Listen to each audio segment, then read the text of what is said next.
I just analyzed Ridge Wallet's entire meta ad strategy in just 3 minutes. That's 720 live ads, 24,000 historical total ads, and $66,000 of total spend tracked on just one video. We analyzed 5 distinct customer avatars, and we decoded their entire creative playbook. Now, the crazy thing is that, as I said, the whole thing took me just 3 minutes. I used to do this manually, and it would take 5 to 10 hours per brand, and we would charge clients thousands for this. Now, you can go into any of your competitors' ad libraries and generate one of these reports in 3 minutes yourself. Fully automated, and today I'm going to show you exactly how, with every tool, prompt, and step completely broken down. And quick note before we start, a lot of people have been trying to use Claude Code to scrape Meta's ad library directly. That worked for a while, but a few days ago, Meta has patched that up, which means that you now need to give permission every single click, and that completely defeats the point of using Claude Code. And I found a workaround that's actually way better. 5 steps, 3 tools, and it takes just 3 minutes. So let's get into it. So for step 1, you're going to want to get Trendtrack. Now, Trendtrack is like Meta Ads Library on steroids. It does so much more. It allows you to view every single ad that the brand has done in the last X amount of months or years. So for example, for Ridge Wallet, we've got access to 24,000 of their ads. It also gives you estimated spend, estimated impressions for every single ad. It allows you to view things like the brand's email marketing. It allows you to see a breakdown of the landing pages that they're sending their traffic to. You get such deep insights and hundreds of more data points that you simply would not get on Meta Ads Library.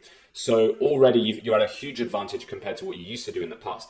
However, you've still got to go through and do this manually, which brings us to the next step, Claude Code. Now, Claude Code is Claude, the LLM, which actually takes control of your computer and browses the website and takes actions and clicks and can navigate websites just as a human would, but it does it at 100 times the speed. The only thing you have to do to get this started is you've got to go into your Trendtrack settings and get a API key, which you then paste into Claude in the connector section. Now, the only technical step you need to do to enable this is, first of all, sign up to Trendtrack. Second of all, sign up to Claude Code.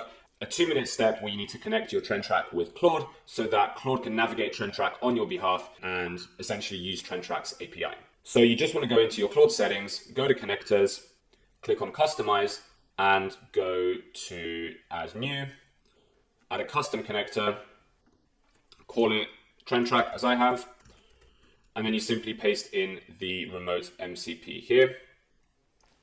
Now you generate the remote MCP by going into Trendtrack, into your settings,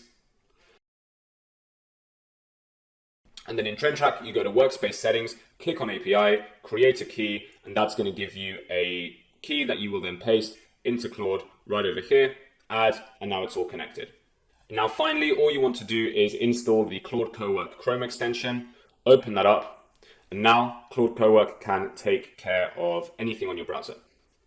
You have 2 options. You can make it ask you before acting for maximum security, or you make it act without asking. I took the risk, never had any issues with it, but obviously you've got to decide whether or not you want to allow it to just take control of your browser. They do warn you in here, Claude can take most actions on the internet. This setting could put your data at risk. So if you want to be extra safe, do it on a separate computer, do it on a separate Mac user profile if you want, or whatever laptop you're using.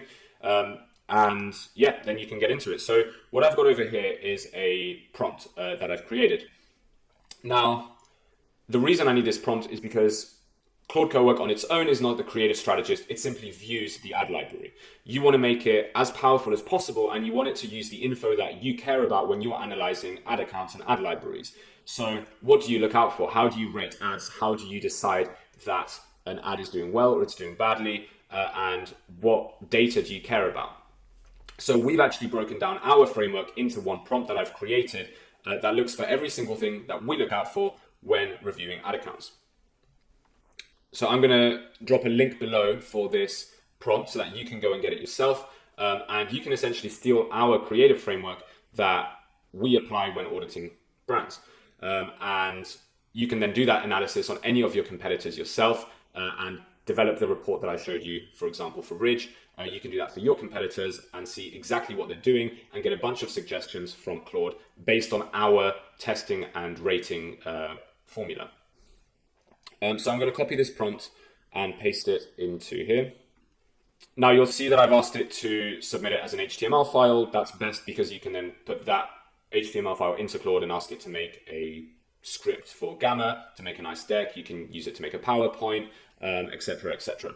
Okay, now the only thing you need to do with the prompt is you need to paste in the link that you want Claude Code to analyze. The reason for that is if you just say review Ridge's ad account, they often get that wrong. You'll notice when you're searching for brands on ads library, the brand you're looking for isn't usually the first to come up, and they generally just get this wrong. So you're going to want to copy the page that you're on, paste that in here, and now you're good to go. So I'm going to press enter, and then we're going to watch Claude Code go and analyze this ads library through Trendtrack in a matter of minutes and develop a report that would have taken humans 5 to 10 hours to make minimum. So you can see it's starting to look at different ads. It does a lot of things in the background, so you don't actually see it do every single thing that you end up seeing in the report. I think that's just because of how quickly it works and how many screenshots it takes. But like there, it skipped through a bunch of ads, yet in the summary, you're going to see every single ad broken down, whether that's the different formats or the different types of ad or the different avatars. It's somehow taking all of this in right now whilst you're watching it in just a few minutes go on a couple of pages.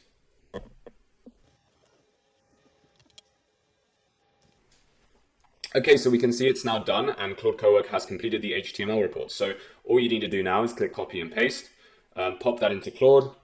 So next you're going to paste the HTML file into Claude and say, turn this HTML file into a prompt for a gamma about this audit that I did of my competitor Ridge wallet. Submit that, you'll end up with a gamma like the one I made. And as you can see, it has an incredibly in-depth deep dive on things like the creative distribution, whether or not they're running enough partnership ads or not, examples, breaking down the messaging strategy. So even whether they're targeting top of funnel or middle of funnel, the different language they're using, which personas they're actually targeting, and that breakdown. And I mean, it's crazy. You saw Claude Code working for about 2 to 3 minutes there, and it's been able to somehow review who every single ad is targeting. It's so in-depth and so quick. This would have taken you hours and you would still not have done it to this level that Claude Code has done. And it's partly thanks to the speed of Claude Code as well as the insights and the data that you're able to get from Trendtrack as well. So 2 really good tools that working together puts you so far ahead of what your competitors are doing right now. Very few creative strategists are doing this. They're going to catch up at some point, but right now this is extremely new. And this will allow you to really get ahead of your competitors if you copy this, use the same prompt as me, put it into a nice to digest gamma that you can send over to your creative team or your ads team, and then make ads based on what is working for your top competitors and what they're doing. If you're already the leader in your market, just find someone who's bigger than you in a different space. You can still see what is working for other market leaders and apply that to your space. You can also edit the prompt to tell that to Claude and tell them, hey, I'm in the drink space and I'm a leader in my field, but there's someone in a kitchen tech space that has a product that's also a leader, and they are much bigger than me. I want to know how I can dominate my industry like they do. And then you can just go back and forth. I mean, I've still got the co-work tab open here. You can then go and actually discuss with Claude and say what insights did you generate? Did you sort of learn from here or from this ads library that I can generate for my brand in the fitness tech wear space, for example. And then you'll go and you can go back and forth. You can ask them to elaborate on certain findings they made. You can ask them to, you can see how they interpreted different bits of data in the audit as well. Okay, so you see already they've replied and they've given you an entire breakdown on the insights. They've said, yes, so you see Ridge is running thousands of ads, but it's their one core message that they've identified, their one winner that is working and that they're duplicating over many different ads. Creator-led video based on archetypes, not personalities. So 60% of Ridge's top performers feature creators, but they cluster into 3 recognizable archetypes. So there we go. So you can now see exactly how they are breaking down their avatar testing and what they're doubling down on. The importance of UGC hooks as opposed to polished, sort of perfect premium videos. Carousels and collections are unexploited gap. So Ridge not doing that is actually them leaving money on the table. We're seeing our clients have a lot of success with carousel ads. We use Marpipe for that. It's a tool that automatically generates really aesthetic carousel ads for your brand. So yeah, and you can go back and forth and you can find many more insights from Claude based on the findings that it made in the audit. So like I said, the link for this prompt is down below, and you can go and take this for your brand today. I highly recommend you do that. It will put you miles ahead of your competition. Generate reports just like this and send that to your creative team and your ad team. Now, as powerful as this tool is, you do still need people to make the creative for you and interpret it and compare it with what else is working in the industry. So with that said, if you would like a top creative team that's made over 40,000 ads in the last few years and scaled over 200 brands to 8 and 9 figures, review your ads library and your competitors and generate our own insights, then you can book a call with us in the link below this video and have one of our experts go through everything about your brand and your competitors on a call, and then actually have our team go into your ad account, not just your ad library, and dissect exactly what you're doing and show you where you can improve. Because as powerful as the ads library is, you still can't go into other brands' ad accounts and see exactly what they're doing on the technical side, what they're testing. And, whilst you can make assumptions, going into your ad account is going to get the biggest insights. And 90% of brands that take our audit at absolutely no cost have reported a significant increase in their ROAS after implementing our findings. So I hope you enjoyed the video, and stay tuned for more AI and creative hacks in the future.